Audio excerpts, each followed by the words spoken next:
यमराज! प्रभु भोलेनाथ! निष्ठा पूर्वक शिव आराधना करने वाले बालक मार्कंडे पर प्रहार करने का तुम्हारा साहस कैसे हुआ? इस बालक ने शिवलिंग को हृदय से लगाकर हमारी शरण ली थी। शरणागत की रक्षा करना हमारा कर्तव्य है। क्या तुम इस सत्य को नहीं जानते कि तुम मात्र काल हो, किंतु हम महाकाल हैं?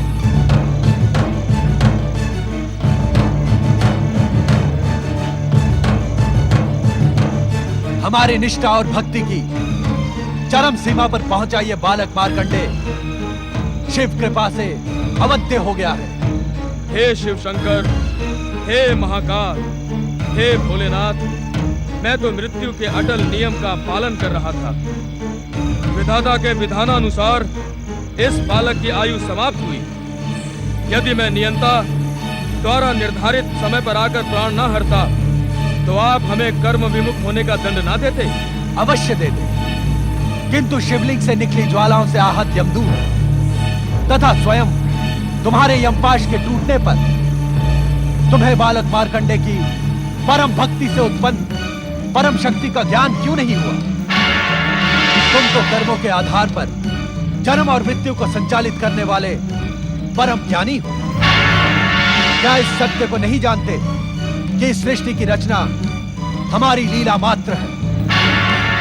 नित्य शिव भक्ति करने वाले का सार्वभौम कल्याण इस सृष्टि और हमारा अटल नियम है। जानता हूं परमेश्वर, जानता हूं। तब तो तुम ये भी जानते होगे कि जो जीवात्मा अपना जीवन मुझ में समर्पित कर देता है वो मेरे आनंद को बढ़ाने वाला एवं मुझे प्रिय होता है।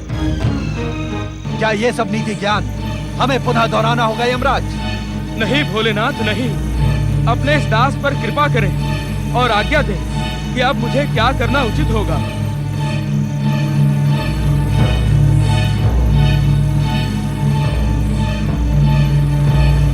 यमराज, मार्कंडे के माता पिता के पुण्य प्रभाव एवं जन्म से ही शिव निष्ठा के कारण अब यह बालक अल्पायु रहा ही नहीं। इसकी अल्पायु का अभिशाप समाप्त हो गया।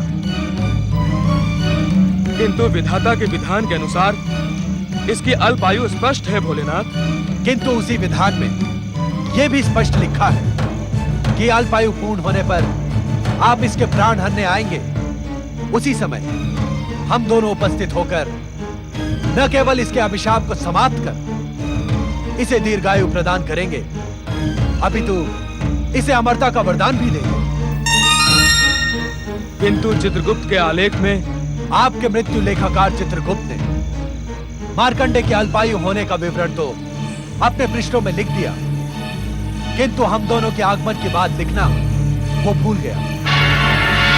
यह भूल अक्षम्य अपराध है यमदेव। अब मेरे लिए क्या आज्ञा है स्वामी? अब आप यमलोक लौट जाएं तथा वहां की व्यवस्था नियंत्रित करें। आपके आलेखों में त्रुटि सृष्टि के अनर्थ का कारण बन सकती है। हमें विश्वास है कि भविष्य में कभी आप कर्म विमुख नहीं होंगे। इस उद्दंडता के लिए मुझे क्षमा करें भोलेनाथ। भविष्य में ऐसा कभी नहीं होगा। प्रणाम भोलेनाथ। प्रणाम माता पार्वती। प्रणाम परम शिव भक्त मार्कंडे।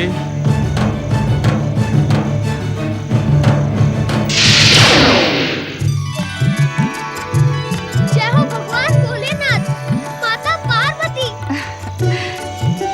पुत्र मार्कंडे, तुम शिव कृपा के साथ ही साथ मेरे स्नेह के भी पात्र हो। इस क्षण से तुम मेरे लिए गणेश व कार्तिकेय के समान प्रिय हो। मैं तुम्हें अपने पुत्रों के समान ही अटूट स्नेह एवं सिद्धियां प्रदान करूंगी। जय भोलेनाथ। जय माता पार्वती। जय शक्ति माता पार्वती। जय सर्वेश्वर महादेव जी। हम अज्ञानियों को क्षमा करें। हमने आपकी कृपा पर संदेह किया और मार्कंडे के अल्पायु के भय से अपनी भक्ति को पूर्ण रूप से आपके श्री चरणों में समर्पित नहीं किया। कृपा निधान, आपकी कृपा अपरंपार है। आप तो दया के सागर हैं। आपकी भक्ति असंभव को भी संभव बनाने में सक्षम है। जो एक बार निष्ठापूर्वक आपके श्री चरणों में समर्पित हो जाता है, उसे संसार की समस्त चिंताएं आप पर ही छोड़ देनी होती है। परंतु हमने ऐसा नहीं किया भोलेनाथ। हमें क्षमा करे भोलेनाथ, हमें क्षमा करे। पुत्र के लिए चिंता करना माता पिता का स्वाभाविक कर्तव्य है, किंतु हमारे यहां प्रकट होने का कारण आपकी चिंता दूर करना नहीं, अपितु मार्कंडे की अविचल शिव भक्ति है। मार्कंडे का नाम शिव भक्तों में उसकी अमरता के समान ही अमर हो गया है।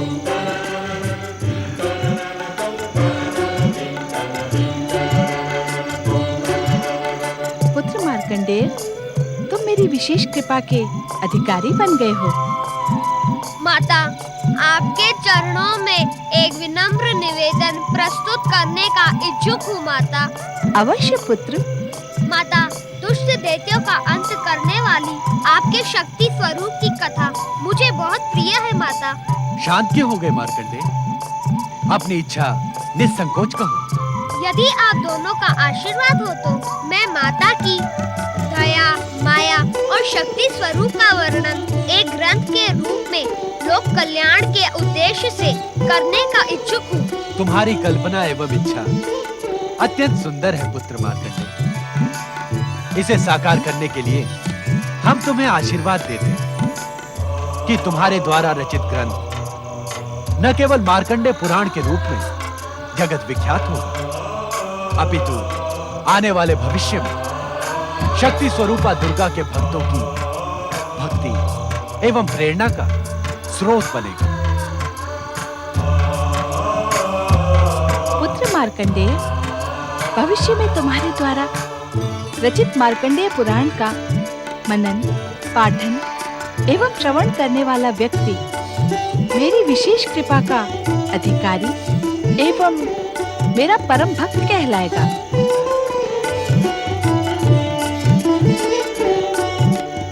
इतना ही नहीं पुत्र, मार्कंडे पुराण का प्रत्येक श्लोक पापी से पापी व्यक्ति को पाप मुक्त कराने वाला, शिव कृपा एवं कैलाश लोक प्राप्त कराने में सक्षम होगा। हाँ भोलेनाथ, माता पार्वती, आप दोनों के आशीर्वाद को आदेश समझकर मैं इसका पालन करूंगा। तुम अपने प्रत्येक अनुष्ठान में सफल हो पुत्र। भगवान भोलेनाथ एवं माता पार्वती की जय।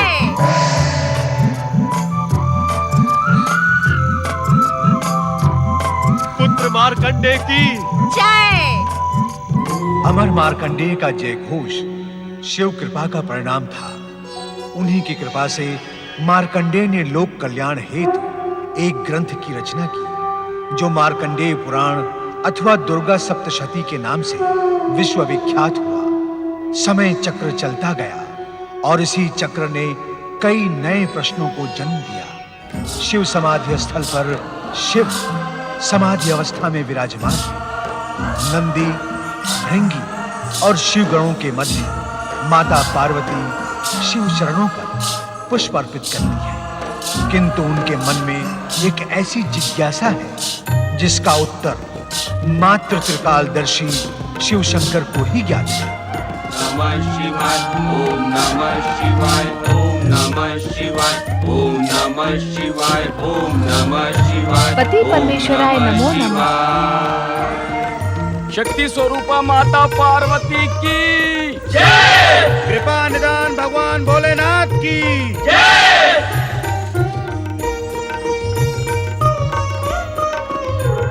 देवी पार्वती, आप हमसे कुछ कहें या न कहें, आपके मनमोहक अति सुंदर दोनों नयन ये स्पष्ट बता रहे हैं कि विगत रात्रि से आप हमसे पूछे जाने वाले एक प्रश्न को लेकर व्यग्र हैं। सर्वेश्वर, निस्संदेह विगत रात्रि को मेरे मन में उठने वाली जिज्ञासा ने मुझे निद्रा से विचलित कर दिया है। आपकी समस्या उचित तो है, किंतु समय उचित नहीं। अर्थात यह समय आपके प्रश्न का उत्तर देने के लिए उपयुक्त नहीं। ऐसा क्यों स्वामी? व्यग्रता और चिंता का निराकरण आवश्यक होता है, अन्यथा स्वास्थ्य पर प्रतिकूल प्रभाव पड़ता है। व्यग्रता तथा चिंता को आपने स्वयं आमंत्रित किया है देवी, अन्यथा हर प्रश्न का उत्तर तो आप स्वयं हैं। व्यग्रता एवं चिंता का जिस दिन अपने अस्तित्व से मोह समाप्त हो जाएगा, उस दिन वो आपके स्वास्थ्य पर प्रभाव डालने का प्रयास करेंगे। स्वामी, आप परिहास की भाषा का प्रयोग करके मुझे मेरी जिज्ञासा से विमुख कर रहे हैं। नहीं पार्वती, हम तुम्हें तुम्हारी जिज्ञासा से विमुख नहीं, अपितु संक्षिप्त में ये समझाने की इच्छुक है कि तुम्हारी जिज्ञासा का मार्ग बहुत कठिन है। जिसने परात परम ब्रह्म परमेश्वर शिव शंकर को अपनी साधना से प्राप्त किया हो, उसके लिए कठिन कुछ भी नहीं है स्वामी। किंतु ये इतना सहज नहीं है देवी। आपके लिए असहज हो भी क्या सकता है स्वामी? देवी, तुम अपनी जिज्ञासा में उस ब्रह्म ज्ञान को प्राप्त करने की इच्छुक हो, जिसे पाने के लिए बड़े बड़े ऋषि मुनि कई कई युगों तक तपस्या और साधना करते हैं, परंतु उनमें से किसी भाग्यशाली को ही ब्रह्म ज्ञान प्राप्त होता है। किंतु ये शिव की शिवा के साथ अन्याय तो नहीं होगा? अन्याय? हाँ स्वामी। देवी, तुम उस शिव पर आरोप लगा रही हो जो अपने अर्धनारीश्वर स्वरूप में ही सर्वाधिक गौरवान्वित हुआ है। आज तक यही सोचकर मैं संतुष्ट हो जाती थी स्वामी, किंतु आज वो भ्रम भी टूट गया। पार्वती, क्या आप ये बताने की कृपा करेंगे कि आपके गौरवान्वित अर्धनारीश्वर स्वरूप में मेरा स्थान क्या है? ये कैसा विचित्र प्रश्न पूछ रही हो तुम? जो स्थान शरीर में आत्मा का है, वही शिव में शक्ति का है।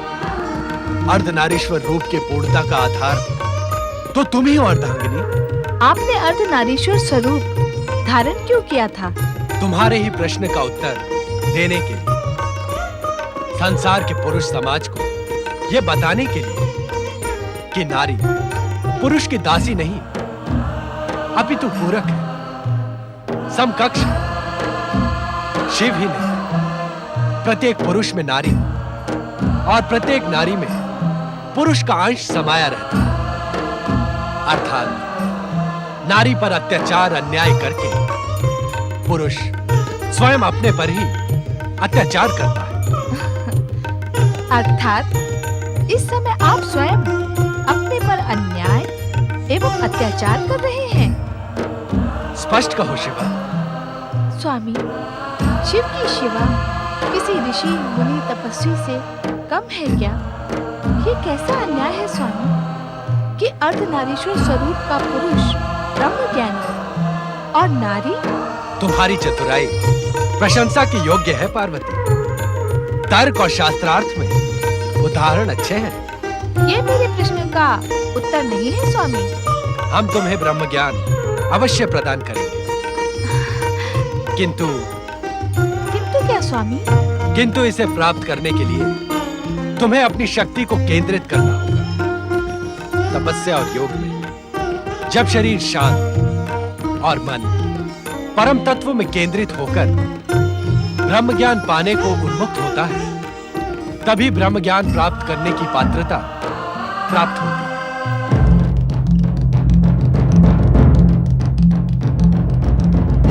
देवी, ऐसा प्रतीत होता है कि हमारा उत्तर सुनकर आप दुविधा में पड़ गई, इसीलिए आपने कोई तर्क प्रस्तुत नहीं किया। ओम नमः शिवाय। प्रणाम माता, प्रणाम भोलेनाथ। माता, क्या आपका ये सेवक आपकी खिन्नता का कारण जान सकता है? नारद, देवी पार्वती आज अकारण ही उदास हो गई है। अकारण? हाँ नारद, देवी पार्वती हमसे ब्रह्म ज्ञान पाने की इच्छुक थी, जिसके लिए इन्हें योग के माध्यम से तपस्या में लीन रहना होगा। इतना सुनकर ही ये उदास हो गए। नारायण नारायण। भोलेनाथ, कैसा विचित्र संयोग है। मैं भी आज आपसे ब्रह्म ज्ञान प्राप्त करने की आशा लेकर ही यहाँ उपस्थित हुआ हूँ। इस संयोग में विचित्रता के साथ ही साथ कई संकेत भी छिपे हैं नारद। भोलेनाथ, आपके कथन से तो ऐसा प्रतीत हो रहा है कि आप मुझे युगों पूर्व घटित उस घटना का स्मरण करवाने के इच्छुक है, जब मुझे ब्रह्मज्ञान का मिथ्याभिमान हो गया था, और तब आपने मुझे वानर मुखी बनाकर दंडित भी किया था। विश्वास करें भोलेनाथ, तब से अब तक मैं ब्रह्मज्ञान प्राप्त करने के लिए व्यग्र हूँ। आज वो अवसर आया है। माता के साथ साथ मुझे भी ब्रह्मज्ञान प्रदान कर कृत्य करें। नहीं नारद, पार्वती को तो हमने ब्रह्म ज्ञान प्राप्त करने का मार्ग बता दिया, किंतु तुम हमसे ब्रह्म ज्ञान प्राप्त करने के अधिकारी नहीं। आपसे ब्रह्मज्ञान प्राप्त करने का मुझे अधिकार नहीं? ऐसा क्यों भोलेनाथ? गुरु बिना ज्ञान नहीं नारद। अपने गुरु को छोड़कर जो व्यक्ति अन्य किसी से ज्ञान प्राप्त करने का इच्छुक होता है, वो अपने गुरु का अपमान तो करता ही, साथ ही अपने लिए ज्ञान प्राप्त करने की पात्रता भी खो देता। और इस सत्य को तुम भली भांति जानते हो नारद। ब्रह्म ज्ञान की प्राप्ति के लिए तुम अपने परम ज्ञानी गुरु बृहस्पति की शरण में जाओ। गुरु बृहस्पति?